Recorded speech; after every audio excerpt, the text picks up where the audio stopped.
up here.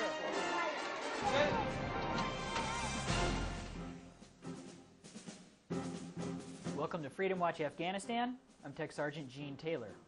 Senate Majority Leader Harry Reid visited Manas Air Base last week as part of a bipartisan congressional delegation of 5 senators. He was on a multi-nation trip to promote security and democracy. Senator Reid went on to visit several locations in Afghanistan before stopping in Germany on the way back to the U.S.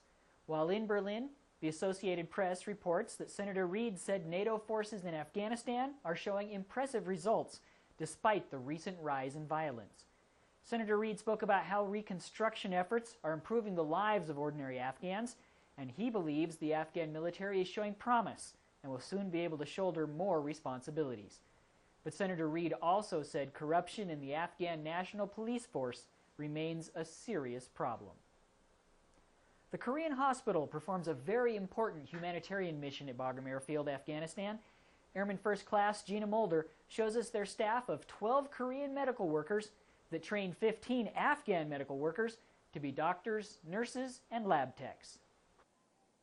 Near the back fence of Bagram Airfield is a small hospital. Here, a small staff of Korean medical professionals seek to train the next generation of Afghan medical providers.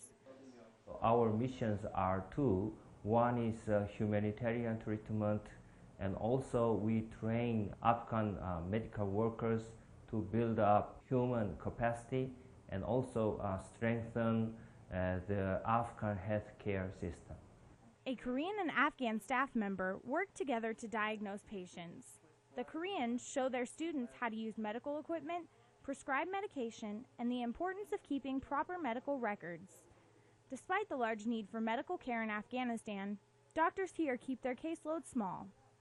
Now we don't see many patients because of we are focusing on training Afghan medical workers. That's why we try to see around 50 to 70 patients per day. While the Korean hospital may be small, its hope for the future lies in laying the building blocks of a self-sustaining healthcare system where Afghan doctors teach their own countrymen to practice medicine. Airman First Class Gina Mulder, Bagram Airfield, Afghanistan.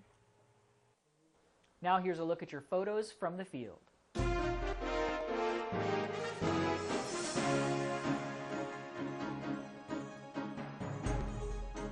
The first ever Afghan-led reconnaissance mission took place on July 23rd in the Jalzak district of Polocharki.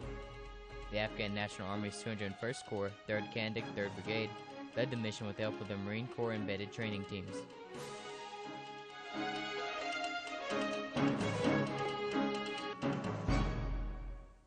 People often go to great lengths for family members. Airman First Class Alex Farver introduces us to an Air Force chief who volunteered to travel halfway around the world to reunite with someone he considers family. At first glance, this quiet lunch meeting seems to be a normal conversation between two people at Manas Air Base. However, for the two people involved, it was anything but an ordinary encounter. It was a chance to catch up after nearly 2 years. Chief Master Sergeant George McDonald, assigned to the 376th Air Expeditionary Wing, and Bermet Kitty-Relieva, a native of Kyrgyz Republic, originally met in Arkansas while Bermet was there as a foreign exchange student. Their relationship grew into a father-daughter bond as Bermet spent her senior year of high school with McDonald's. Well, I felt like she was my daughter and treated her like that, and I guess she felt like she called me her American dad. When Bermet returned home, Chief McDonald voluntarily deployed to Manas to visit his new daughter. Although they come from opposite sides of the world, they enjoyed this day of reuniting as a family. Reporting from Manas Air Base, I'm Airman First Class Alex Farber. That's all the time we have for this edition of Freedom Watch Afghanistan. To see the stories in this or previous editions of our show, you can find our program on the web at pentagonchannel.mil. From all of us here at Bagram Airfield, I'm Tech Sergeant Gene Taylor.